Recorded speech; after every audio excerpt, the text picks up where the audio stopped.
Hello বন্ধু, নমস্কার। হাতাখুন্তি channel থেকে সবাইকে স্বাগত। তো তোমরাই দেখতে পাচ্ছ ফুলকপিটা আমি নিয়েছি। ফুলকপিটার এই ডাঁটাগুলো তোমরা কি করো? তো চলো আজকে আমি তোমাদেরকে দেখাচ্ছি এই ডাঁটাগুলো ফেলে না দিয়ে এরপর থেকে তোমরাও ব্যবহার করতে পারবে। তো প্রথমে নিয়ে নিলাম সর্ষে, তারপরে নিয়ে নিলাম 2-3 কোয়া রসুন, কাঁচা লঙ্কা, নুন আর একটু চিনি দিয়ে তারপরে ওই কপির ডাঁটিগুলো দিয়ে আমি মিক্সিতে ব্লেন্ড করে নেব। তারপরে কড়ায় সর্ষের তেল দিয়ে কালো জিরে ফোড়ন দিলাম। কালো জিরেগুলো ভালো করে ভাজা হয়ে গেলে আমি ওই পেস্টটা দিয়ে দেবো কড়াতে। তারপরে অনেকক্ষণ ধরে নাড়তে হবে, নেড়ে নেড়ে যখন জল শুকিয়ে যাবে, কড়া থেকে তেল বেরোবে, তখন মশলাগুলো ভালো করে ভাজার পরে নামাবার সময় একটু সর্ষের তেল দিয়ে নামিয়ে নাও।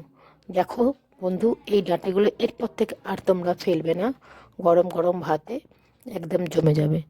আর তোমরা পুরো প্রসেসটা যদি সর্ষের তেল দিয়ে করতে চাও তো অবশ্যই করতে পারো। ওকে বন্ধু, কমেন্ট বক্সে জানিও এটা কেমন লেগেছে। আর বেশি করে করে সাবস্ক্রাইব আর শেয়ার আর লাইক করে দিও।